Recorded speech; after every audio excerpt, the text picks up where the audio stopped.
So, everybody, welcome all you fine people out there. We really appreciate you from wherever in the world that you're joining. I am Bob Batchelor. I am the Vice President of Global Communications and Marketing at Workplace Options. That's my day job. I always say by day, that's what I do. By night, I am a historian and biographer. I've written 16 books, the last of which came out today in paperback called The Authentic Leader.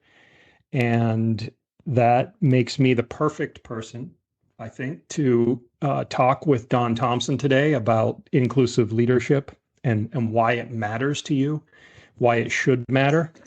Let me tell you just a little bit about Don Thompson. And I'm a storyteller, so I'm going to start with a story. Don and I met each other going on about 4 years ago, and a mutual friend got us together and asked me as an author, can you take a look at this guy's book? Just give him some hints. And I was just like, oh, okay, here we go, another one of these requests. And I met with Don, and it's, when you meet somebody and you realize there's chemistry there almost from the start. We just started chatting and cutting it up and laughing. We found out that we're both, I grew up in Western Pennsylvania. Don spent a lot of time there. We have a lot of similarities. And lo and behold, here we are 4 years later. I had the pleasure of working with Don at the diversity movement. We've worked together on books. We've worked together on just about every type of business that you can imagine.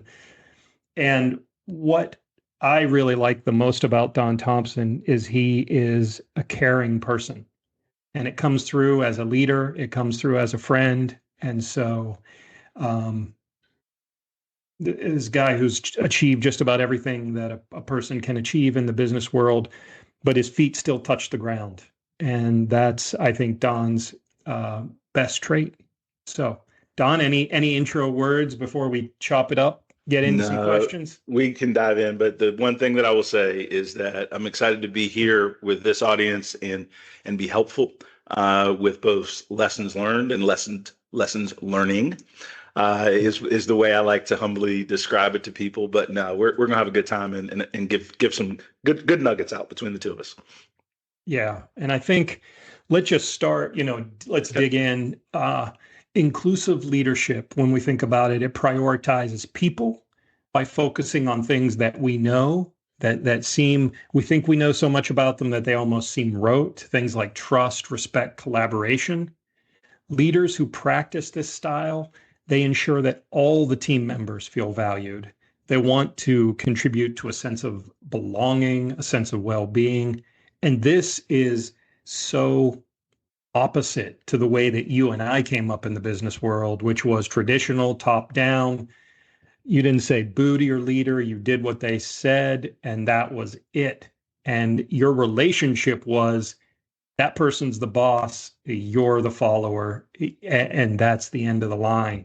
But we know that's changing now, and it's changing. It's almost been an overthrow. So, Don, what I think the audience and the people on the line are going to see is what we value and know from you is in your executive coaching practice of 13 different chairing boards.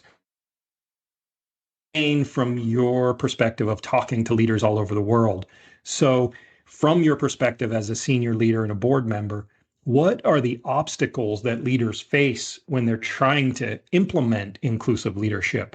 Where does the rubber meet the road in this topic? Yeah, thanks for the space, Bob. And and the question is right aligned with some of the things I'm thinking and experiencing. I have the pleasure, the opportunity to talk with leaders and leadership teams across the globe. And one of the things that is really important to note is the stress level. I don't want to say unbearable, but it's significant in today's ever-changing economy.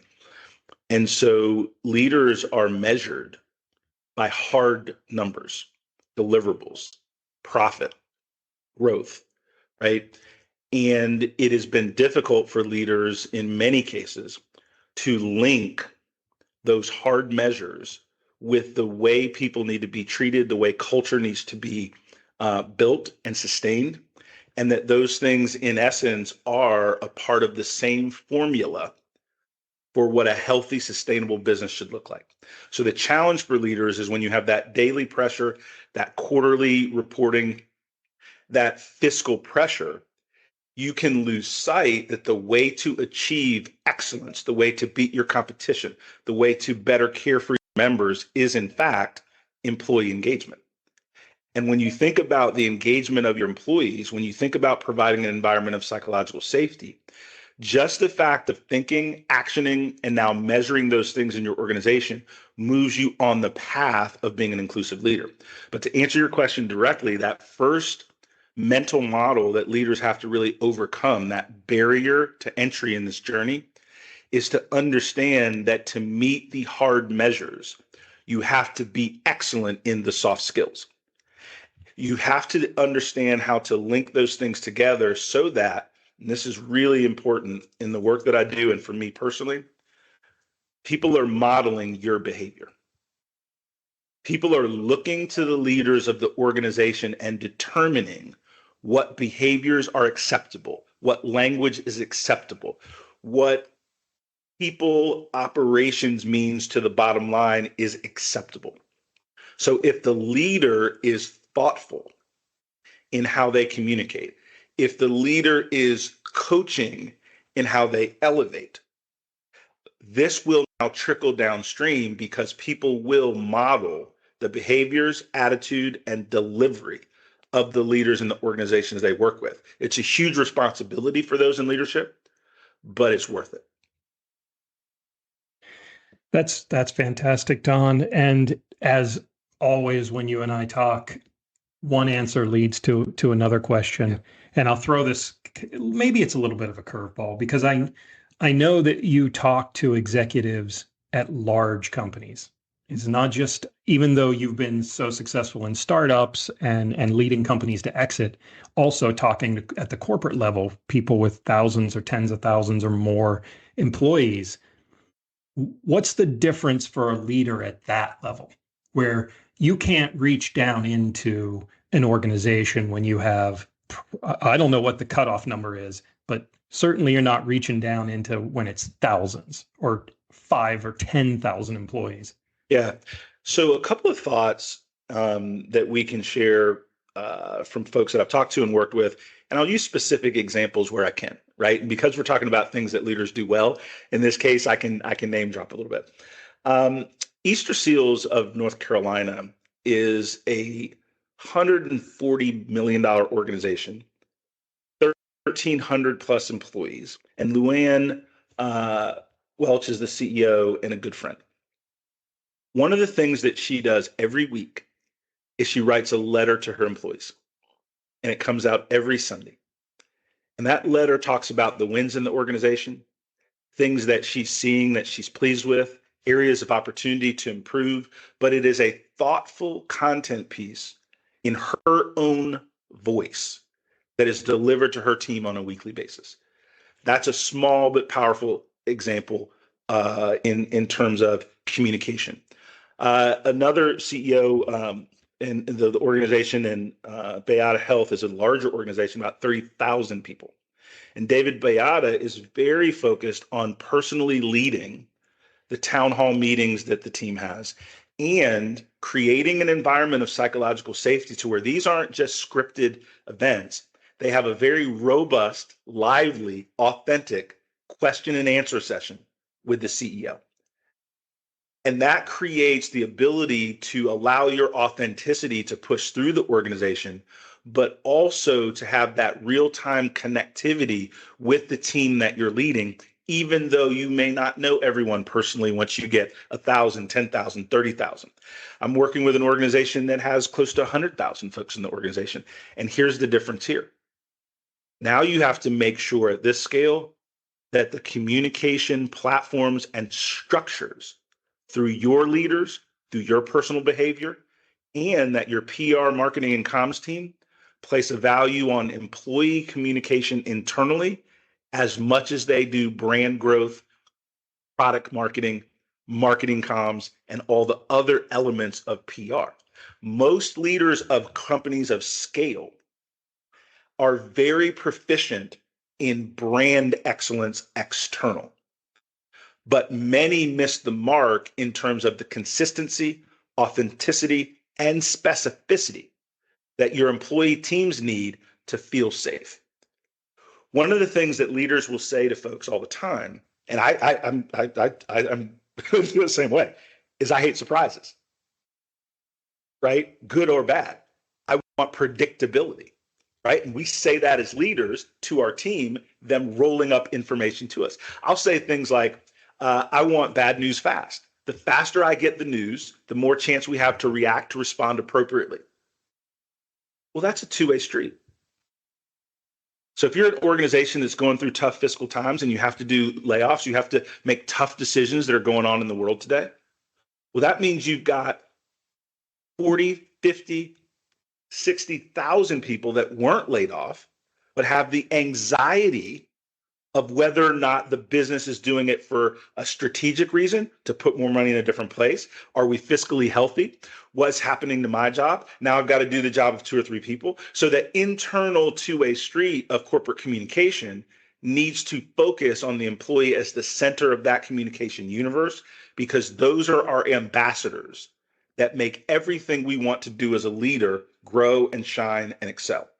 And so for me, Bob, to kind of put it in a bow, in a smaller organization, there's things you can do more personally. Check on folks.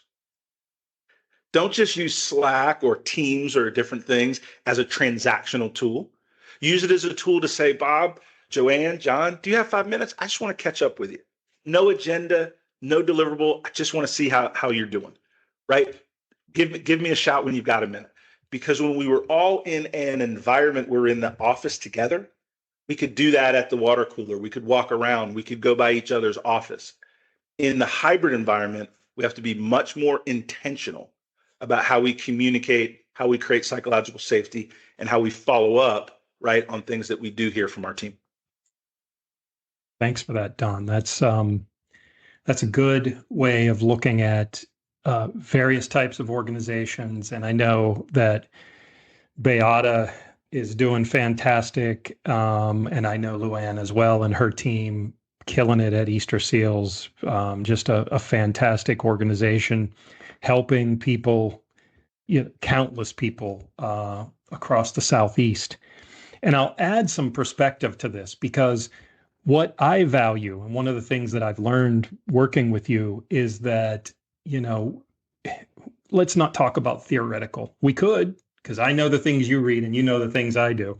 But let's talk about where the rubber meets the road. And so I'll give a personal example.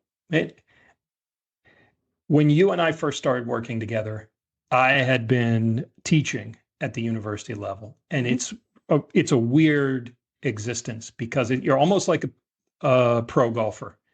You're kind of linked to the other golfers, but really it's just you. What have you done? What have you written? How well do you teach?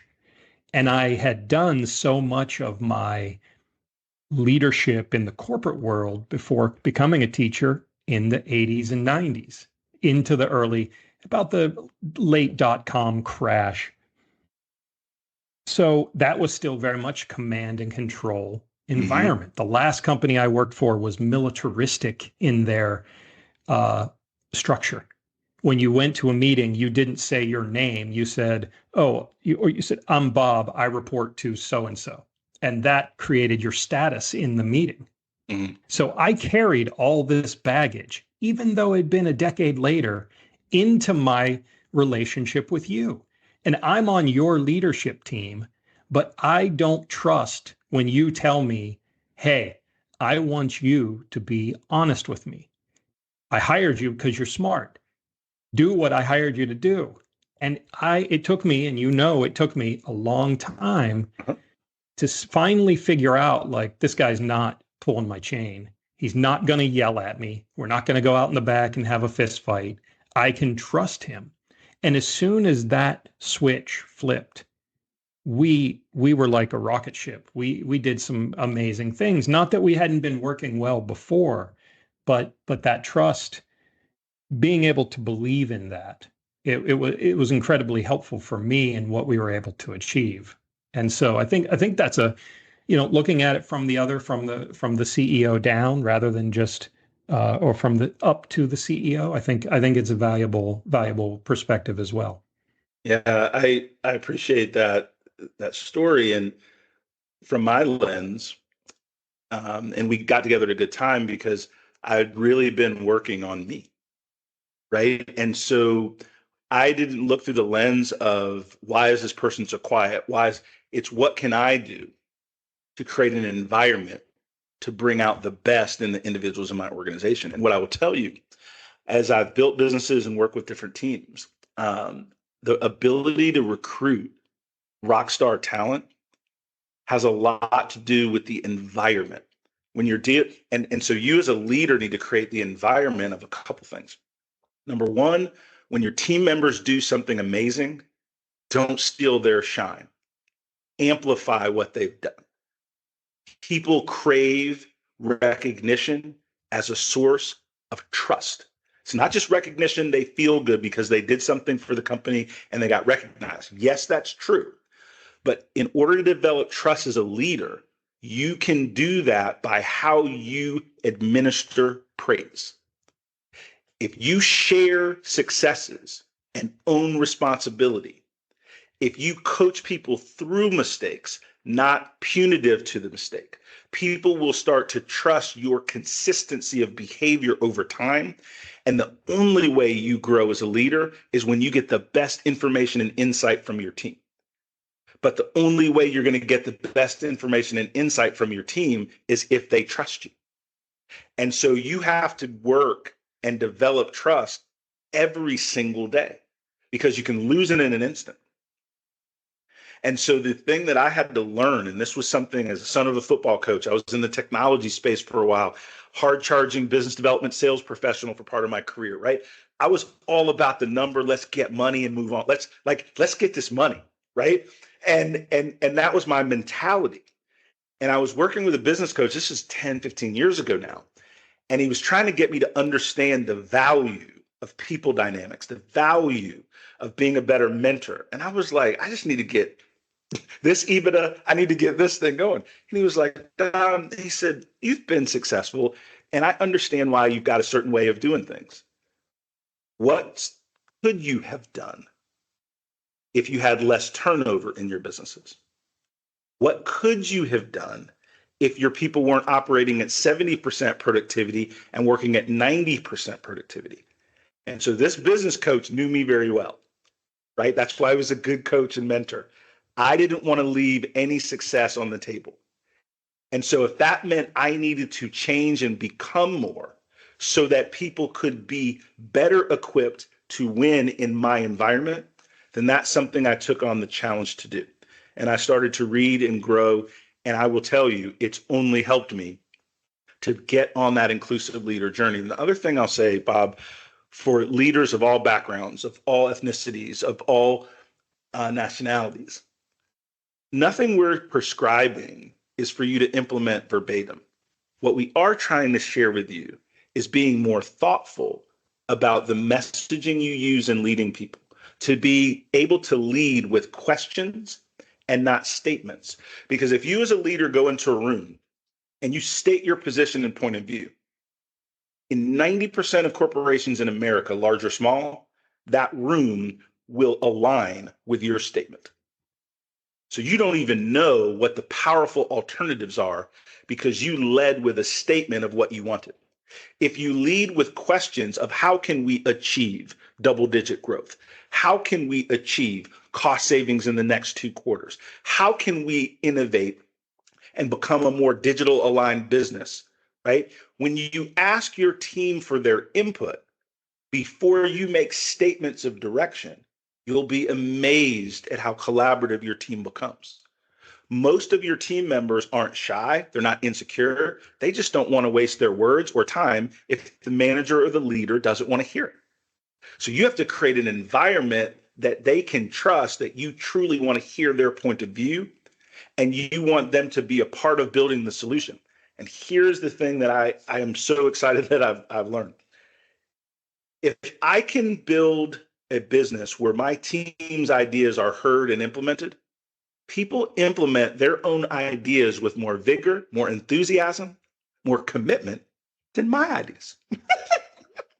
So if I can create an environment where I can win with Bob's idea, right? Bob, we need to create this global brand, right? We need to be thought leaders in this thing. And Bob was like, well, this is how you should do X, Y, Z. I was like, really? I was like, let's do that, right? So if we go with Bob's idea and we move in the direction I want, then that's how come I became EY Entrepreneur of the Year for 2023. That's how come my book was award winning. I used Bob's idea to meet goals that I set out. Bob and team help implement those ideas faster, stronger, more enthusiasm. And we all shared in that recognition of the team winning. It's not that complicated. Inclusive leadership is not this fuzzy thing. It's being thoughtful with people. It's understanding that everyone's personality, listening, and learning styles are not your learning styles. And I'll give another example that is very germane to workplace options, a new product that we're launching, and this is just great. And you got to, I'm getting excited, so you got to slow me down if I'm going too much. But Alan King, our CEO, and I were talking, and he was looking at some of the different things, and Diversity Movement is a workplace options company. And I have the pleasure and I'm excited to be able to work directly with Alan King, our CEO, and the full team. And he said, Don, we should take some subsets of the DEI work, some subsets of the workplace options and the well-being cycle, and let's just create like an HR toolkit, right? Like, let's just create something that's unique in the marketplace that helps people, leaders, and HR professionals have basically a best practices suite, a digital best practices suite.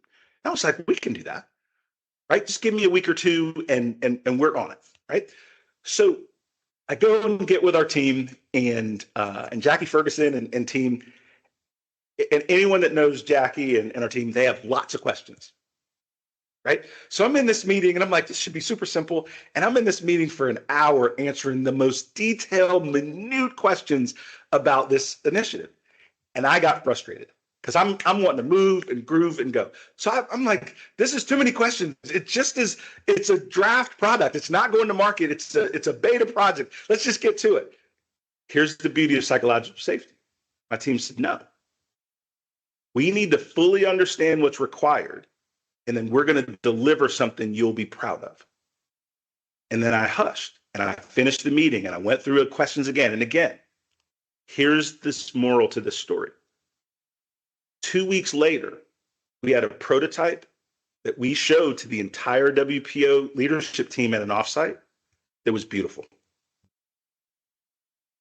I took that extra hour to explain what the team needed to do. And then they accelerated the timeline to market of what we needed to show our sales team, our marketing team, all the teams that need to be involved in a larger organization, a working prototype that was beautiful, that reused existing content and now is ready to go to market in 2025 like Bonfire. I had to slow down to give the team what they needed so that they could exceed the expectations that we had. And that is a learned skill set because I am naturally impatient. I am naturally high octane. I am naturally give me what I want and do it right now. Doesn't work. Right? Like, and as a leader, we should change things that don't work. Gen Z doesn't work like that. Millennials don't work like that. This new work environment is much more real-time collaboration, and to the degree that you can listen and give people the space, information, and insight they need, they'll surprise you. And they'll surprise you with excellence. Yeah, that's wonderful. And being in the rooms that you're talking about, I've seen all those things. And so if you're doubting anything Don just said, I can vouch for all those things. So certainly. You know, one of the things that and you can vouch for that I'm a work in progress. So anybody that's listening, exactly. Right? Like one of Alan's words is authenticity. And that's me all day, right? I have things that I know well, and I'll tell you. And I have things that I'm working on that, you know, the train might be a little rickety, but we'll get there. Because the other thing that I'll say, and I know I interrupted you, Bob, but I want to make this point. Your team will give you space when they know you're really trying to improve and grow and become a better leader. They'll give you space just like they expect. And that's what's been done for me, both the WPO team and all the teams that I work with. Yeah, and the reason that I wrote the book, The Authentic Leader, is because so many people it's not that they don't want to be better leaders. They do. They just don't have a path. They don't know where to begin. They don't know what the problem is. And it can be such simple things. You've been on the receiving end of this and others, and I learned this from our team at the Diversity Movement. I don't lead with a criticism of you. I'm gonna lead with, I have an idea. Are you open to hearing it? Because, Don, you, whoever else I'm talking to, you might have had a bad day. You might have been sitting in traffic for an hour. You are not in the mood to hear it. And if you're not in the mood, I'm not going to come in, oh, I'm a smart guy with a critique. But if you're open to it, changes the entire dynamic. And then talk about creating psychological safety. We're on the same page. And I think that's the challenge with so much of the business world, the organizational world. People just can't get on the same page. And it's always a challenge. So I always like to give the counterfactual. I think it's a great way of looking at any problem because it forces you to be a critical thinker. It forces you to look at things with context. Yep. And so if there are skeptics out there, if there are people who listen to this now or they get the recording later and they don't believe, it's probably because they don't feel that you can measure the effectiveness of inclusive leadership. So I'd love if you could give a little bit of a roadmap for how a leader can look not only at themselves, but their team and actually put it together where it shows up on the spreadsheet. Yeah, I'm going to give you a couple of thoughts and I'll start with a story. And this is my learning. So, as you run, I sit on a lot of boards. I'm an entrepreneur by kind of my DNA and work with a lot of different personality types within the different organizations I work with. Was working with a marketing team and one of them, and I won't use names, but if the person's listening, they'll know this story. And I wasn't pleased with the deliverable I got. And it wasn't, bad language or different things, but I remember the phrase being, this just isn't usable. I don't know what I'm supposed to do with this information, right? And some things in that tone and along that track, right? And the team didn't love that. Right? But now let me answer your question on the impact. As we worked through that, and one of the team members knew me well enough that they could talk to me about anything, that I'm open to feedback and critique. And they described to me, Don, you probably could have, that didn't land amazing, right? You probably could have said that differently or not at all, right? And so I was listening to that feedback, and they shared with me. One of the team members, it cost them 3 days of productivity, put them in a tailspin. And as I was listening to this feedback from a trusted partner on one of my teams, I said, well, that's not what I wanted to accomplish. I just wanted a better product. I wanted a better outcome. I wanted the data to really align.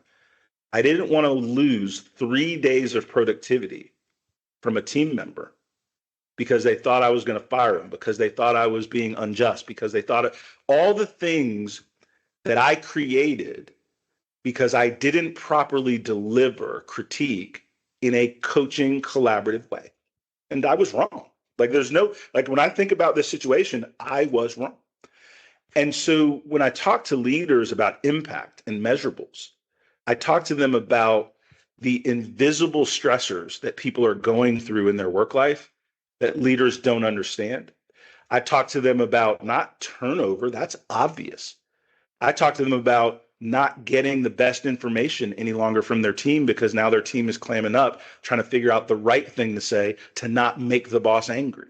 which is a total antithesis of productivity, of innovation, of winning, right?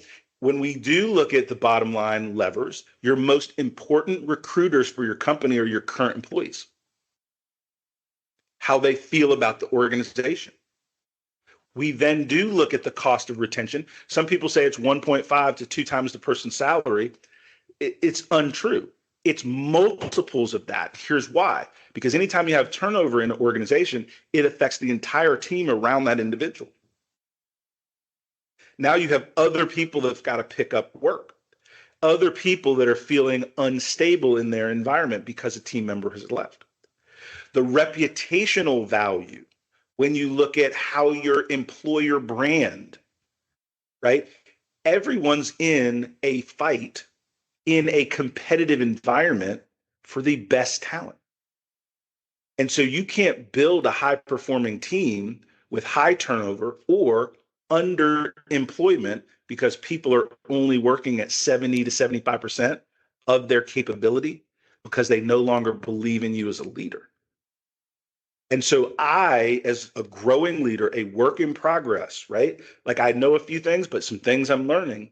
I've had to learn to really understand my tone and my temperament and my tempo when I'm communicating with folks, because the impact of that is pretty significant. And I want to be a leader that people can challenge, that people can push back on, that I can invite people into conversations, and that people can grow their careers because they worked with me.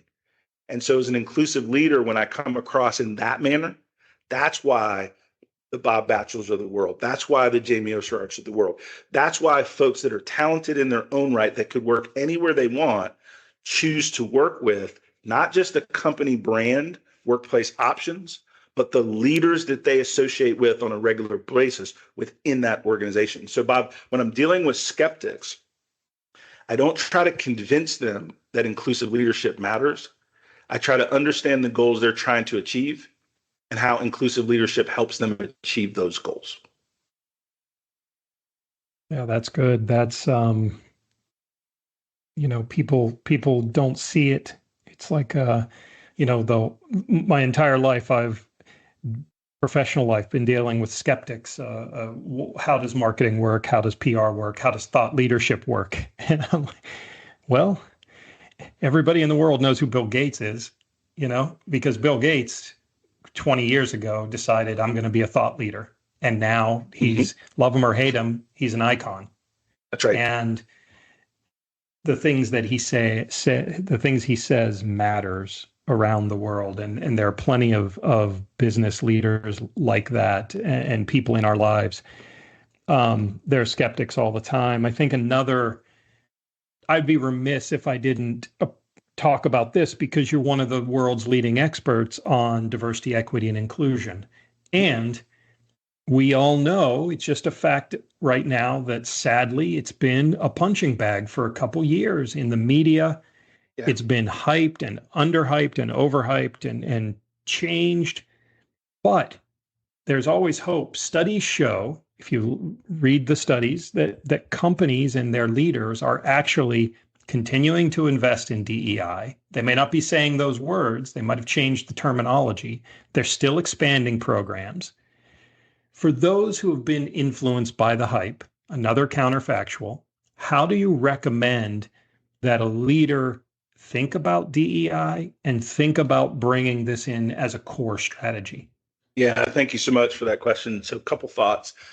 One, the premise of your question is right? DEI is a punching bag. Let's unpack why that is, and then we'll get into the question. The reason that is not because DEI is not beneficial to businesses. It's because there is a political battle in the United States of America, and anytime you can create fear and create us versus them, right? It's a power grab. So we would be remiss not to, even this is a business context, not to understand the political narrative that is driving these behaviors, right?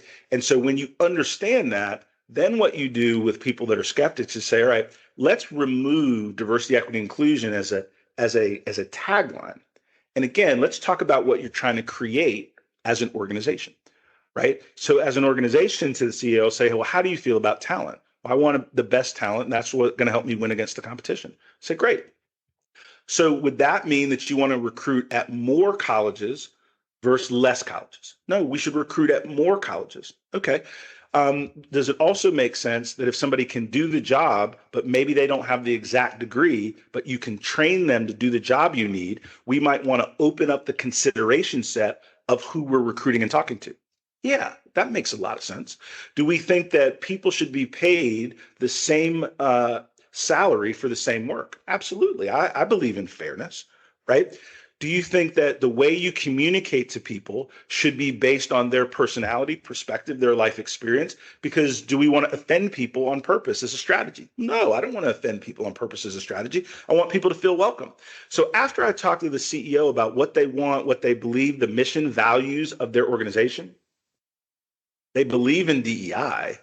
They just don't believe in having a conversation about race that makes them feel bad about themselves.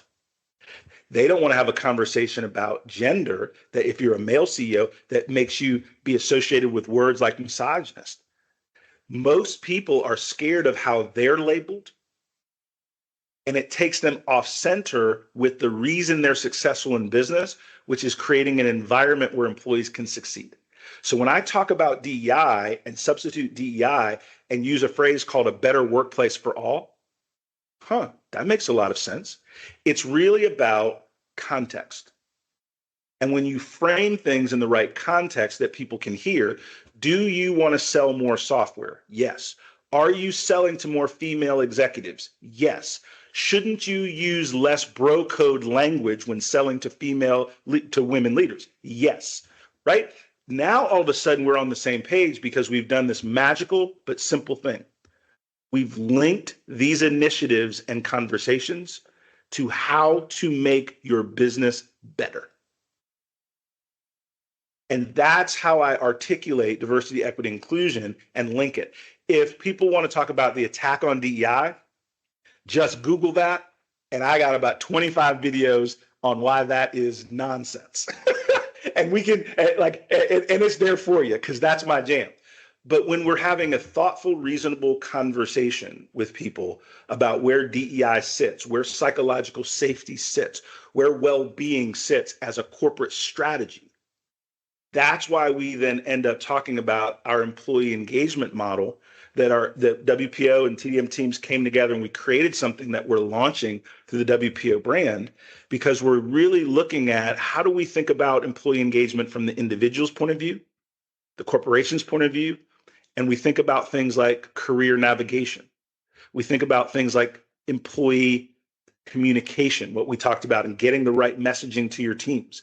We think about things like psychological safety, which we talked about. And this model lays it out for executives, but it links to things that the executive is measured on or by, or things that contribute to the way leaders are measured. And that's why it's taking hold in a very big way. When people disagree or skeptical, they're not my enemy. I want to see if a little education, a little humility in a different context. And I found that most people I have a really amazing dialogue with when I do it that way. Yeah, that's a great perspective. Taking the hype and breaking it down into what actually matters. It's so important because the media exists to gain eyeballs one way or another. They're creating digital train wrecks. Yeah. And it's having and I'm the most pro media guy on the planet. I've worked in the media my entire life, but we have some real challenges and we need bigger thinking to fix these things now. We have about 15 minutes-ish left in this session. I would love to see, I'm looking at the chat, if you have a question for Don or I, please feel free, type that in. We would love to not only continue the conversation, but if you have a very pointed question, something that's, even if it's tough, I don't think there's not a tough question, I think, available that Don hasn't answered in some forum. So let's look at this again from something that a viewer or a listener or somebody that watches this later can pull from it, where it's really down and dirty. If you are going into an organization as the leader and you had the power to only do one or two things that you could then cascade down through the organization, what do you think those couple things would be based on your experiences and the things that you've talked about? Because we know, being an executive coach, you don't have to tell us any names, but we know you get that inside grit that most of us don't get a little insight into. One, that's a big question and a thoughtful question. So I'll talk as I think for a little bit. But one of the things that I do for fun is I do work with some global leaders from an executive coaching practice, and they're dealing with some tough stuff right across the business landscape. And so your question is, what would I do? The first couple things going in as a leader, and I'll answer it like this: a business can't sustain itself if it's not profitable or has a path to profitability.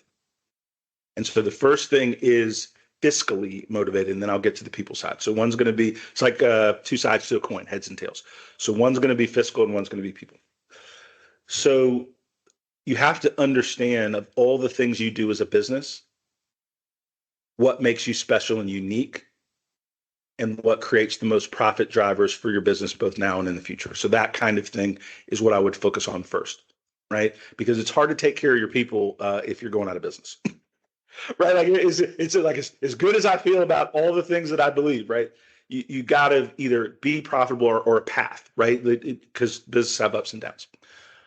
The second thing, and this is super important, is not so much who your current stars are, but I want to know who the rising stars are in the organization across each of the different groups and departments. And I want to get to know them, because that's where the truth lies.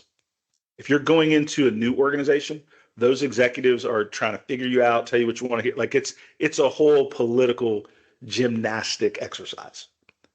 But those emerging leaders often have not been really listened to and are ready for someone to thoughtfully hear what they see as growth for themselves, as opportunities they're missing, and they're close enough to the clients that their knowledge for a new leader coming in is invaluable. And so those are the two things that I would do. And the reason it's those mid-tier emerging leaders is because they have influence up and down in the business, because that emerging leader is usually doing all the real hard work for that executive leader. And that emerging leader also knows the people broader in the team at a more intimate level. That's the secret sauce to an organization with any kind of scale, is that middle tier, that emerging leader that's trying to make their way in the world, right? And so those are the two things that I would try to look at to get a really great view and insight on what I should really be thinking about in that first 30, 60, 90 days of either being a leader in a new organization or when I'm working with an executive. When I'm working with an executive, I don't just talk to the executive. I want to talk to their manager, boss, or board. I want to talk to a couple peers, and I want to talk deeper in the organization. And then I get a full view, right, of what's going on in that business, and then I can be more helpful. Oh, that's great. Yeah, thank you for that. That really lays it down and gives some real insight based on real world experience. We have a great question from Anna. Thank you, Anna, for writing this up.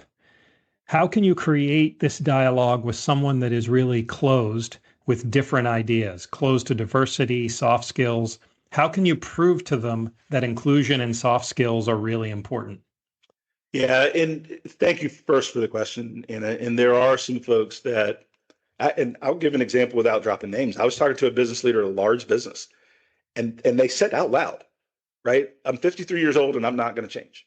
Like literally, I mean, so Anna, when I say I just want to relate to you that I understand, right?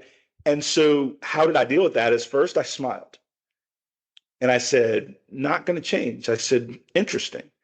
I said, how would you feel if one of your key team members said that to you about in an area that was important to the organization? And here's what we had, if someone's real talk with me, then I'm real talk with them.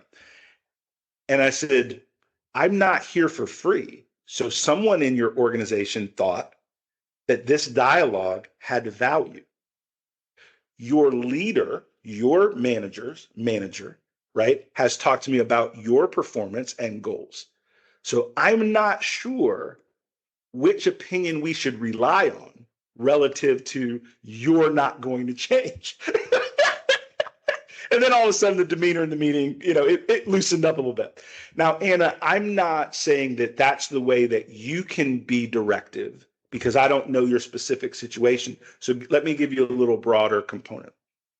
Number one, I do smile, and I don't take anything someone says as a negative until proven otherwise. And then I ask a question. I said, you seem resistant to some of these things, DEI, inclusive leadership, XYZ. The demographics of our workforce are changing. How are we going to relate to Generation Z? How are we going to relate to a global customer base? How are we going to relate to the fact that people from different communities represent trillions of dollars of buying power? If you don't care about that, help me understand why these things don't matter to me, and lead with things that link to the bottom line of the business. Let me give you an example. I was talking with a financial executive that said the same. I mean, listen, I don't know this DEI stuff. And I was like, well, do you know there's $1.4 trillion in buying power from the LGBTQ community? He said, no, I didn't know that. You're a financial institution, so you only want to give mortgages to straight people? He was like, no, I don't care about that. I want us to give mortgages to everybody that qualifies for mortgage. I was like, well, in business terms, the attitude you just portrayed permeates through your business, your marketing, your branding, your people. If they're not as welcoming to people that are different, welcoming to people from a different demographic, geography, like, how are you then going to grow your audience and then thus grow your revenue? And he looked at me, he said, I never thought about it like that. I always took this DEI stuff as trying to change me. I said, I'm not trying to change you. I'm trying to change how you treat other people. The internal change is we're in a professional environment. Your internal working and change, I can't mandate that. But as a business, we can change and improve and upskill how we treat and work with other people. And that financial executive and I had a very good conversation and worked on some programming. Again, Anna, it's really about creating the link between our programming and goals in a business context that impact the person you're trying to move and motivate. And that's what I try to do. And it doesn't work every time, but it works a lot, because at the end of the day, people are self-interested. And so I try to make DEI in context with their personal goals and where they're trying to head with the business unit that they represent. That's fantastic. Yeah, the subtitle of my book is The Power of Deep Leadership in Work and Life. And I came up with this idea of deep leadership because to really be a leader in today's world, you have to not only think about inclusive leadership, but you have to go deep within yourself to create almost the internal environment to be ready to lead in this new world. And I created this acronym, UPLIFT. So each letter is a thing. We all know acronyms, but the final one is trust. Building trust is so important, but it's overlooked because people are so naturally misaligned on trust in today's world. I mean, and why it's important in life is because you see families breaking up, and TV is basically, most reality television is built on lack of trust. And you're exposing people's lack of trust, whether it's in a very intimate situation, whether it's in casual situations. And so I think it's important that you have to create your own mindset, whether it's through lifelong learning, whether it's through contemplation. I know you and I are both huge, huge advocates of self-awareness, mm-hmm. and creating that environment within yourself to be an inclusive leader. Nobody's going to teach you that unless you talk to people and are very open to it and go searching for that dialogue, searching for that information. So I think that, balancing empathy and economics is the perfect way to think about what you've been talking about today, Don. Yeah, I appreciate that very much. I'm an avid reader, and Amy Edmondson wrote a book, The Fearless Organization. And I'm going to read just a quote from this. We also found 4 other factors that help explain team performance: clear goals, dependable colleagues, personally meaningful work, and the belief that our work has an impact. As an inclusive leader, you want to think about how are you delivering against these things in everyday life and work. And so people crave the ability to understand the linkage between what they're doing day to day and the impact on the business and the impact on people's lives that they care about. And we can't be, Bob, you used the phrase deep leadership. I will use it just even simpler phrases. You can't be lazy about leadership. You've taken the money, you've taken the power, you've taken the status, the prestige. You can't leave the responsibility. See, what some people want, they want the money, the power, the status, the prestige. No. The responsibility goes with all of that. And that responsibility is to amplify the behaviors, the communication, the tone and the temperament, right, that you would want an organization to do if your kids were working there. Exactly. I tell people all the time, you want to see inclusive leadership in action? Go talk to a couple teenagers. Go find a couple smart teenagers, have a conversation with them. And it's a different mindset. It is totally different. It's really, for many, many young people, it is inclusivity in action. Now, a lot of young people, they haven't worked their way into their wisdom yet, but they'll get there, and they need your help. They need your help as a leader to get there along the line. So, we're gonna give you a couple minutes to get to the next session, but Don and I both would just like to thank you for attending. Thank you so much. I enjoy these podcast times and webinar times with Don because I learn something every time. You might have seen me jotting down. I got a whole page full of notes now that I got to go think about and write about. So everyone out there, Don, if you any final thoughts? No, thank you for your time and your attention. And Bob, as always, it is super fun to hang out with you and chat. Yep. Thanks, everybody. Have a great day.